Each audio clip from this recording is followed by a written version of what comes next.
Out of the gates and ready to go. Hot Mic with Honey Withrow underway. Coming up today, Chiefs wide receiver Xavier Worthy set up for an arrest. Huge dominoes are falling through NFL free agency already as negotiations are well underway. And the WNBA is a lockout ahead.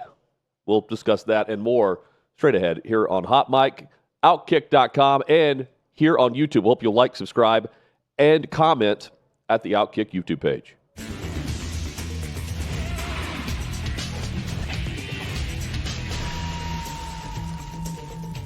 So imagine being Xavier Worthy over the weekend.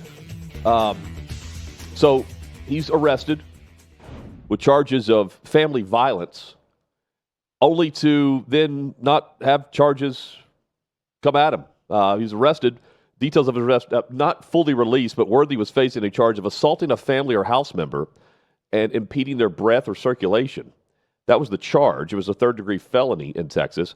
Only that, well, those charges are not there. He was facing the charge, but no longer. After further investigation by the Williamson County Sheriff's Office and further discussion with a third-party witness, Mr. Worthy and his attorneys, this case is being declined at this time, pending completion of the investigation by the Williamson County Sheriff's Office.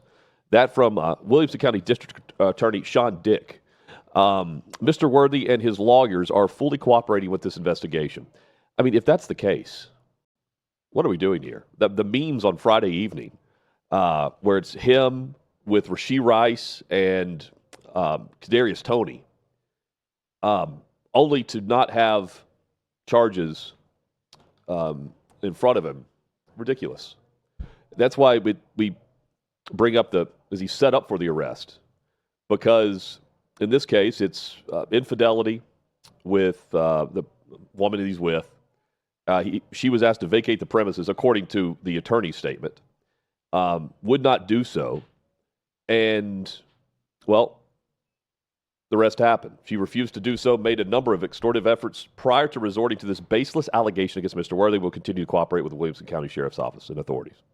I hate this because, on one hand, you want to believe those who are accusing another of something like this. But got to be better, right? Got to be better than facing charges only to actually talk to people and then see that you're not going to move forward with this if you're the attorney's office here.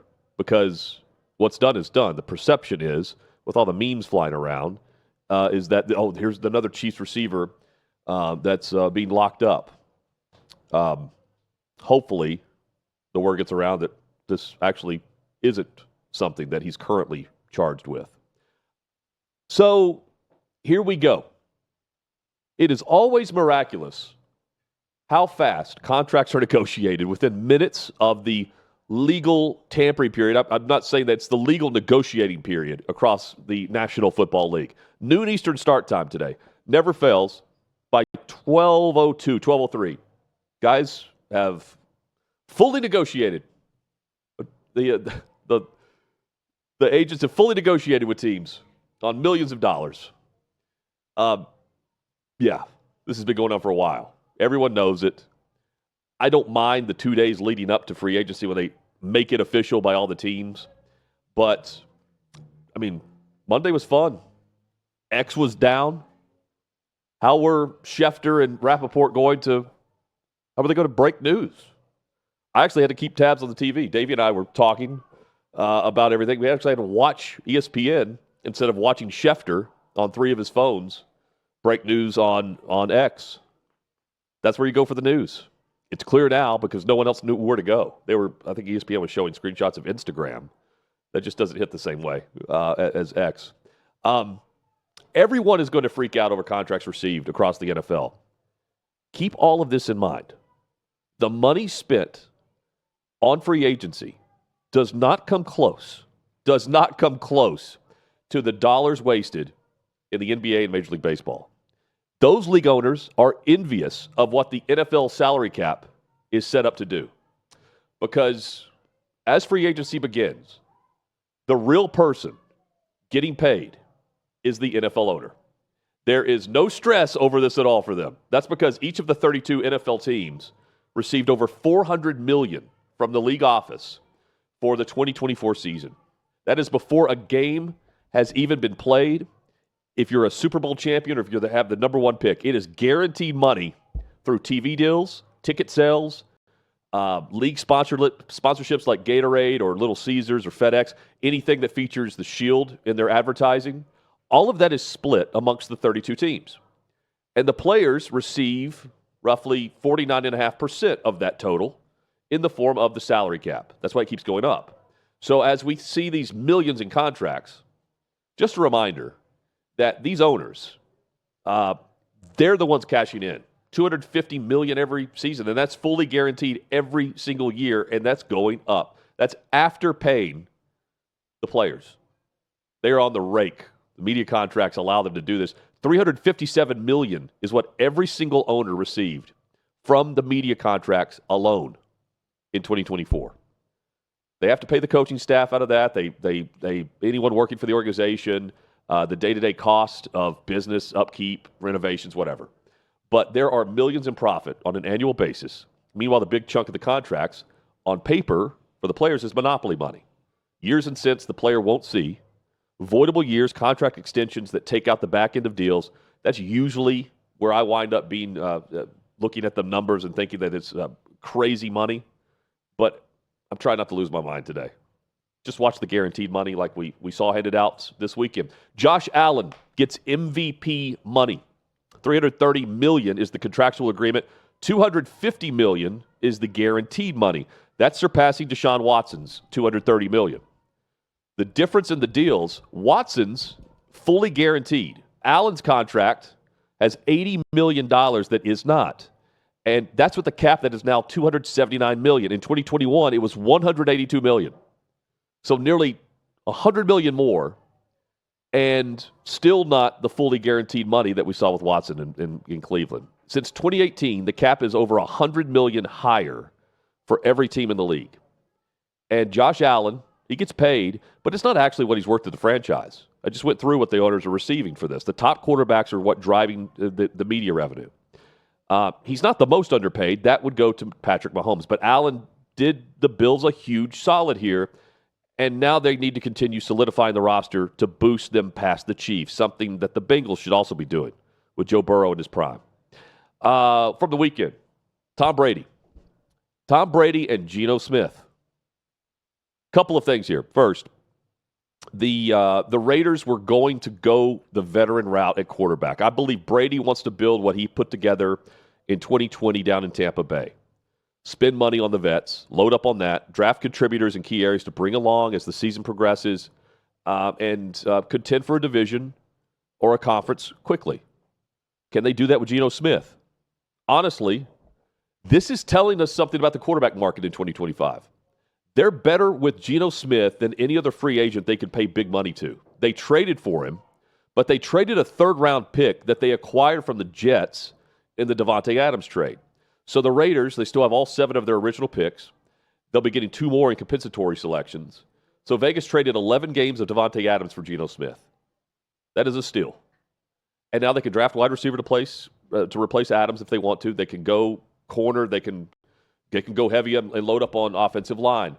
But don't rule out quarterback for the Vegas Raiders. They will be mentioned for day 2 contributors, prospects to pair with Chip Kelly and play behind Geno Smith. I think they'll be tied to Jalen Milroe, Quinn Ewers, Jackson Dart. You're going to start hearing those names for them because this is a great spot for quarterback development now. Pete Carroll drafted Matt Flynn the same year that they went out and signed Russell Wilson, for instance, in Seattle. They signed Matt Flynn to a big money contract, drafted Russell Wilson. Tom Brady. He was the backup for Drew Bledsoe. Now, we know where Tom Brady was drafted, but still, it's sit as a rookie and then take over. It's a perfect spot for Ewers or Milroe and Dart.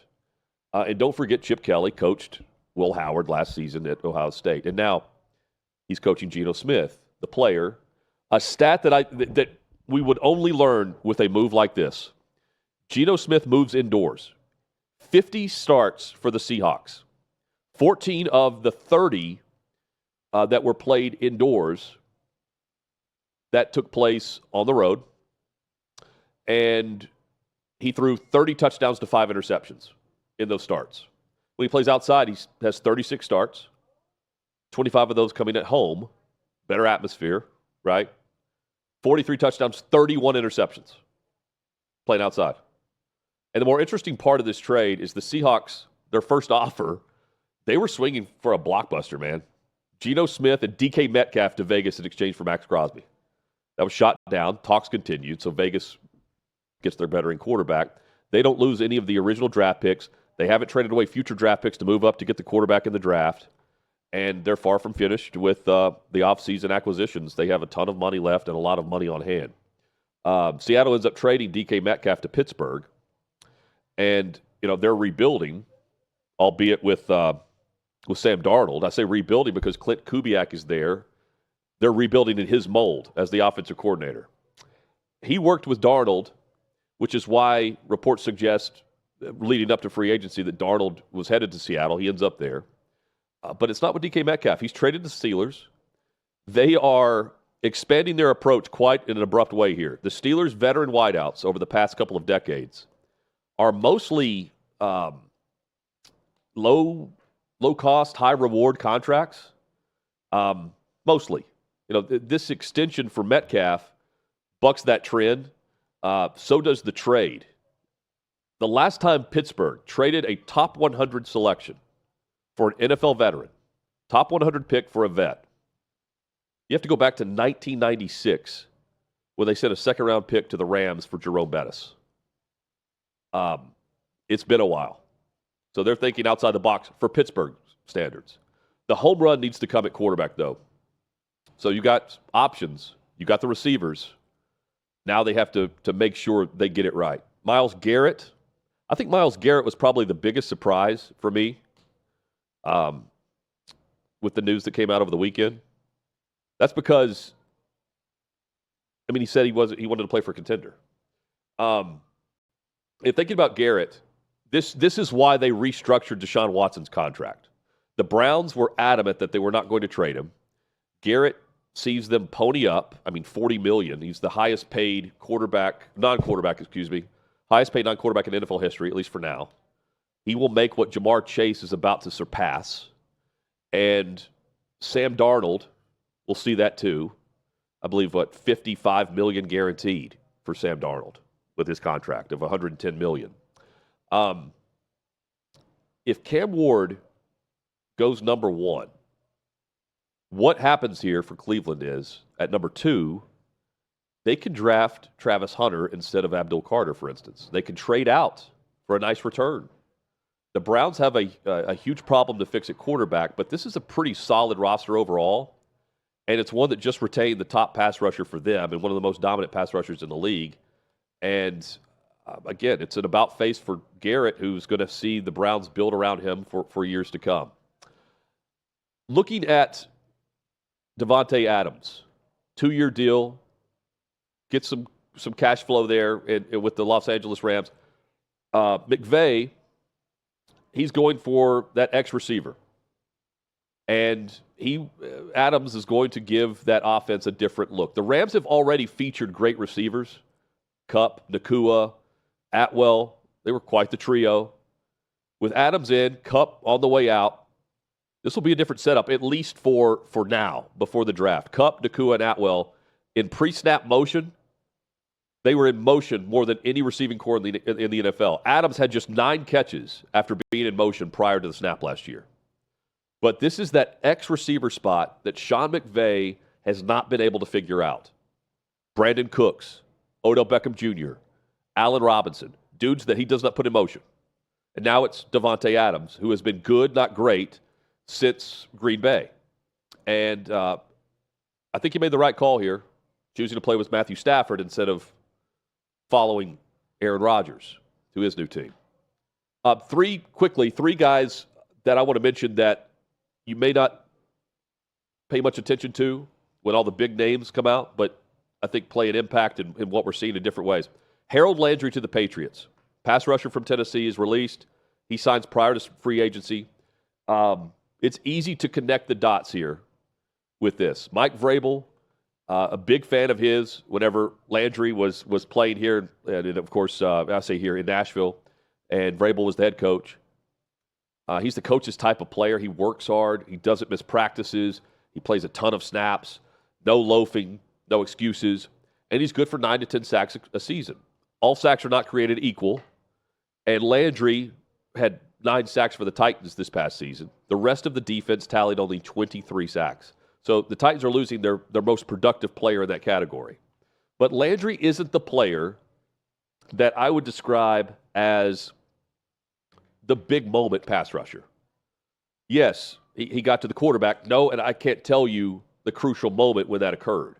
He made big plays, but overall, he's a second option for a team who has a top flight edge rusher. In this instance, I think they're still in the market for that in New England. I'm not downplaying his production.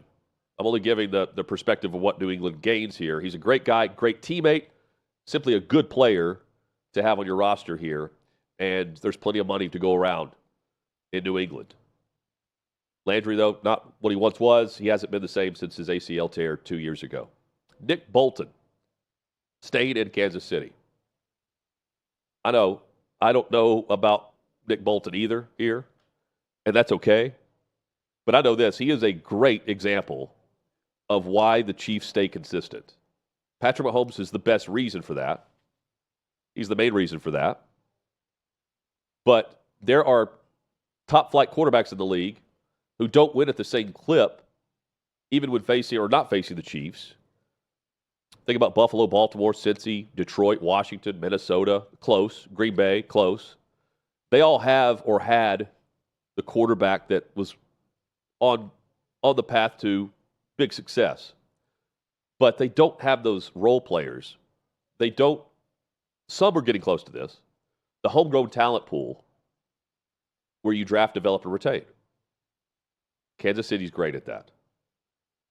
Nick Bolton is a great player for Kansas City that is a good player for the team that would have acquired him for big money. And they keep him. That's what the Chiefs do. Ronnie Stanley. This is your example of a hometown discount in Baltimore. He likely would have made more guaranteed money if he tested free agency. And that's even with his inconsistencies. He's been hurt the last several seasons. Although he was great last year, he was credited through PFF only 2 sacks allowed on 575 pass blocking snaps. Baltimore views him as a big piece moving forward. They're betting on him staying healthy. He's 31 years old. There are expectations from some believing he would have received $20 million a year in free agency. The Ravens signed him for 10. 10 a year in salary. The Ravens, they're not done here because they just saved money on their left tackle. Their left tackle who, at left tackle, 31 years old, 2 sacks allowed, coming off his best season. Nick Bolton received more guaranteed money from Kansas City than what Stanley's taking in salary. And that brings me to the quarterback market. Sam Darnold. We knew he'd break the bank. He does. I've changed my thought process on this over the course of the weekend, though. So, the quarterback market that was available.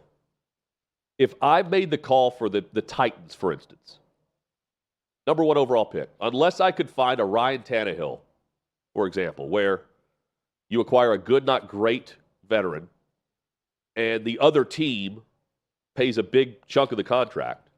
The Titans paid Tannehill, I believe, like $7 million. Whenever they went to the AFC Championship game that year. Dolphins paid the rest. Unless that player's available and he wouldn't consume my cap space, right now my plan would be to draft Cam Ward if you have to pick at 1. Because signing the big money free agent is not the way to go. Warren Sharp put this out on X. Over the past decade, there have been 12 teams to sign a veteran quarterback that has been making at least $15 million a year. Last 10 years, veteran quarterback, $15 million or more a year on average. Here's that list. Kirk Cousins in Atlanta, currently. In 2020, it was Tom Brady in Tampa, Phillip Rivers, Teddy Bridgewater. Rivers in Indy, Bridgewater in Carolina. Nick Foles, Not Philly Foles, Jacksonville Foles. Cousins in Minnesota counts here. So does Sam Bradford in Arizona. Case Keenum in Denver. Chicago went and brought in Mike Glennon. Brock Osweiler finishes up the list from Houston. That's rough. Those are your examples of the big free agent quarterbacks who were allowed to hit the market. So unless you have the honor of signing Tom Brady, this plan does not work in your favor. And here's Sam Darnold getting that type, adding to this list over the last decade. I would say if you want examples, if you want to just pick up the phone and ask the Falcons, the Texans, the Broncos, the Bears, the Panthers, I bet they'd say, can we go back and draft a Cam Ward instead? We'll see if Seattle is making the right move. Angel Reese. Angel Reese is back. The Angel Reese Show podcast. She's